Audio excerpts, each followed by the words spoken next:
cómo se ve el fanatismo. Exacto. Y cuál es el riesgo de convertirnos en fanáticos. Me encantó llegar a Semilla de Mostaza porque en mi pastor, y eso se ha mantenido a través de los años, somos una iglesia que invita a la gente a razonar, no a creer ciegamente algo. Es algo muy interesante eso. Escribí una canción hace tiempo donde digo eso: mi fe no es un paso al vacío. O sea, a veces pensamos que la fe es un paso al vacío, pero no. Otra vez, la Biblia no dice eso, ¿no? No dice eso. Y yo soy de las personas que el primer mandamiento que aparece en la Biblia, o el primer mandamiento de Dios, es amar a Dios con todo tu corazón, con toda tu alma y con toda tu mente. Y eso me llama mucho la atención. Por lo mismo que acabamos de hablar acerca de la Biblia. Porque la Biblia puede ser estudiada, observada y razonada. Entonces yo creo que Dios quiere que ames a Dios con tu mente también. Entonces tienes que razonar las cosas. Entonces, si hablamos del fanatismo como tú lo estás hablando, pues sí, o sea, sí hay movimientos y hay iglesias, tristemente, donde el pastor, digámoslo así con todas las letras, el pastor es un ser opresor y nefasto y abusivo, donde le dice a la gente: ¿crees lo que yo te diga? Y lo crees y ya. O sea, y de eso hay mucho. Y bueno, creo que se ha puesto de moda en Netflix y en todas las plataformas todos estos tipos de documentales donde una persona así lleva a las personas a... Y yo y mi esposa las vemos y estamos así de, ¿pero cómo pueden creer esas cosas? ¿A quién se le ocurre creer esas cosas? Pero son personas que lo que hacen es, no enseñan la Biblia, enseñan lo que ellos quieren enseñar y utilizan la Biblia, ¿no? Y utilizando la Biblia puedes crear cualquier barbaridad de cualquier cosa. Entonces yo veo esos documentales y ellos creen, y dices, ¿quién les dijo eso? Yo creo totalmente en decirle a la iglesia: ven y entra con tu cerebro y entra con tu mente y razona junto conmigo estas cosas y entendamos quién es Dios y conozcamos quién es Dios, ¿verdad? Entonces el fanatismo, desde la perspectiva donde yo lo veo, es muy triste. O sea, hace muchos años, Héctor, teníamos una banda que se llamaba la Banda Semilla y era una banda genial, la neta. No porque yo formara parte de ella, pero estaba genial, la verdad. Mucho funk, mucho gospel, muchas voces increíbles, rap, o sea, ¿qué más quieres? Todo estaba ahí. Y con ese grupo íbamos a diferentes lugares y compartíamos la música. Y una vez fuimos a una iglesia, al aniversario de una iglesia en Texas, en un pueblo de Texas. No me acuerdo cuál pueblo era, no sé si, ni me acuerdo. Y llegamos ahí y yo estaba recién casado, extrañaba a mi esposa, a mis hijas acababan de nacer. De repente estábamos en este aniversario de la iglesia y llegaron 15 personas. Era así como, ¿qué estamos haciendo aquí? Somos más en la banda que los que están aquí en el concierto, ¿no? Y yo todavía no entendía muchas cosas. Yo veía esa banda como una banda para estar en la calle hablando del amor de Cristo a muchas personas, pero no en un aniversario con un grupo de personas que ni siquiera trajeron a sus familiares y nada más vinieron a sentarse ahí a ser entretenidos, ¿no? Y yo era así como, yo ardía por dentro. Y mi pastor me dijo: hey, el campo misionero también está dentro de la iglesia. Entonces yo no soy crédulo en pensar que todas las personas que van a Semilla de Mostaza son creyentes y tienen una nueva vida y están haciendo las cosas bien para Dios y viven para Dios. No soy ingenuo en pensar en eso. Por eso creo que constantemente tengo que hablar de la transformación que Cristo puede hacer en las personas y de la libertad a la cual Dios nos ha llamado. Entonces el fanatismo, desde la perspectiva que lo veo, es nefasto, es terrible. Sé que en el nombre del cristianismo personas han abusado y le han apagado el switch de una manera tan triste a las personas. Y creo que todos tenemos responsabilidad en esto. O sea, no nada más esa persona que está engañando a las personas, sino también esa persona porque está creyendo todo eso, ¿no? Y y no le estoy echando la culpa a uno o a otro o eximiendo de culpa a uno o a otro. Simplemente creo que Dios nos ha dado una mente para pensar y razonar y utilizarla dentro de esto que llamamos vida, ¿no? Y dentro de esta revelación que Dios nos ha dejado a través de su palabra, ¿no? Claro.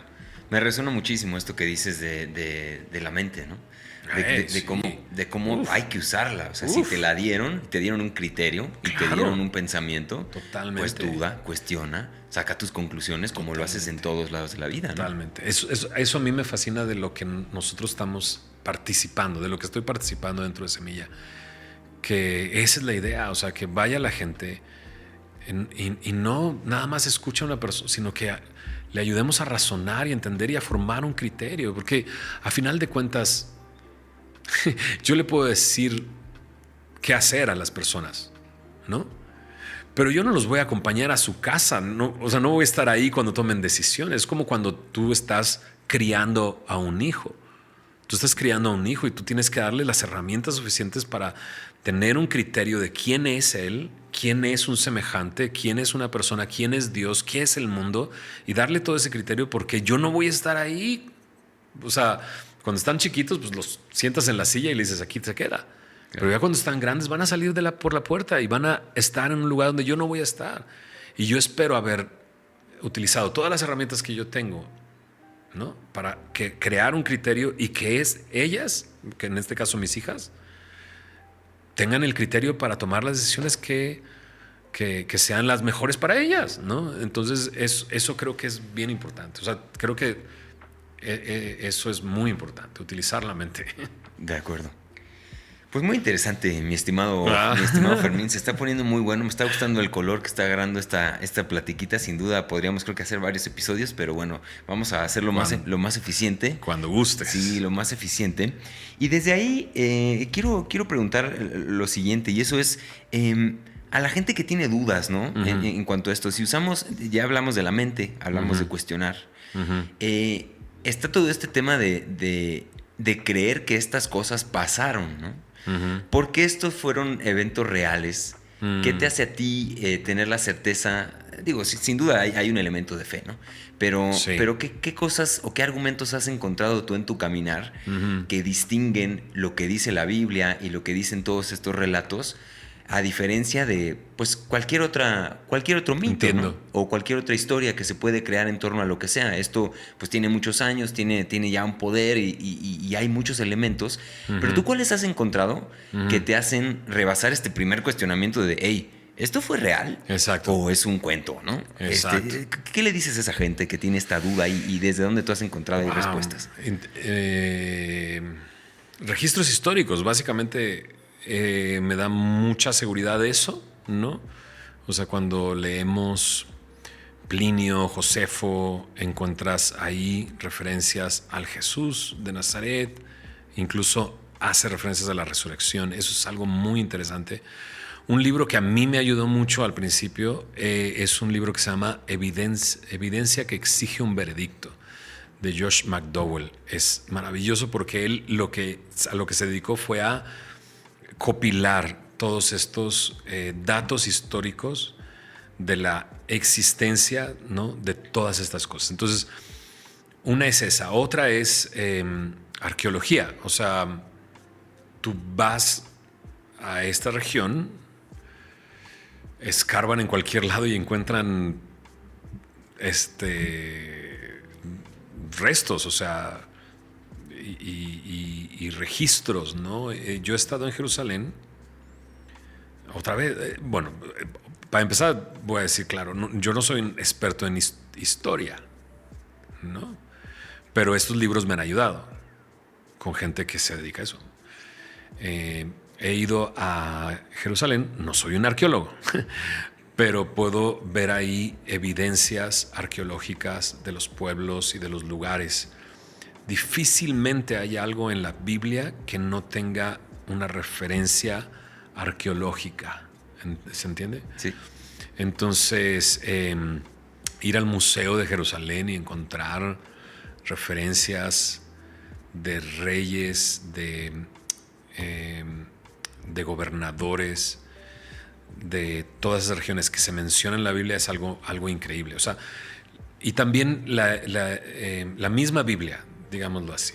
Porque algunos dirían, esta no podría ser una referencia, pero me gusta también ver en la Biblia eso, ¿no? La Biblia no empieza diciendo érase una vez en un lugar lejano, ¿no?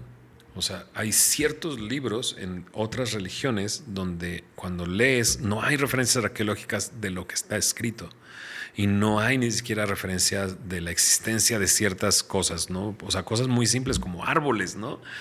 Entonces, cuando tú vas a las referencias, ahí encuentras todo eso relacionado con el lugar y con la cultura y con el tiempo ahí descrito. Ayer hablaba con un amigo y le decía, y me hizo la pregunta clásica, ¿no? Entonces, Caín, ¿con quién se casó? ¿No? Si todos venimos de Adán y Eva.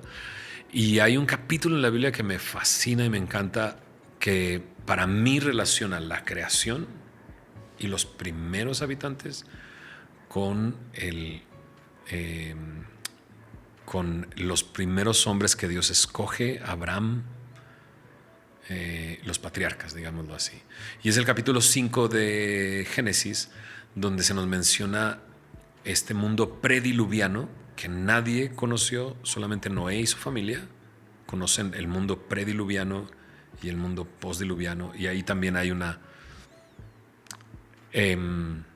gran plática acerca de evidencias de un diluvio, ¿no? Pero ahí búsquenlo en YouTube, hay muchos videos que me hablan de referencias y evidencias de un cataclismo global que sucedió en este mundo.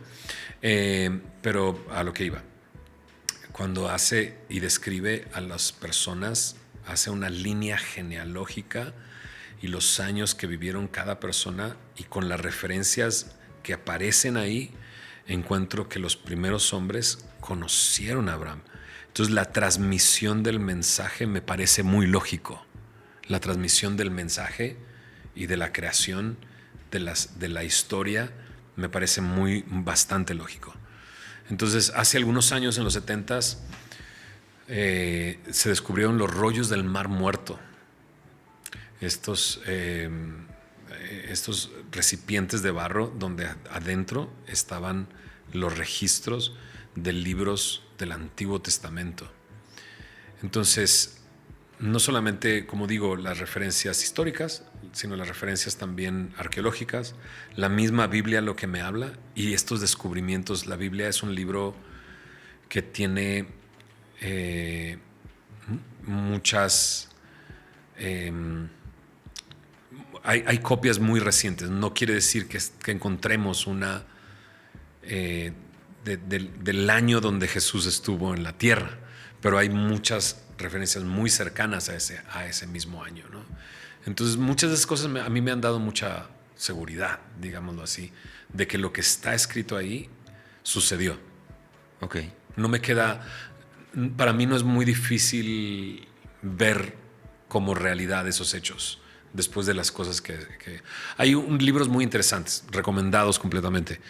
Lee Strobel es un autor, periodista de Chicago.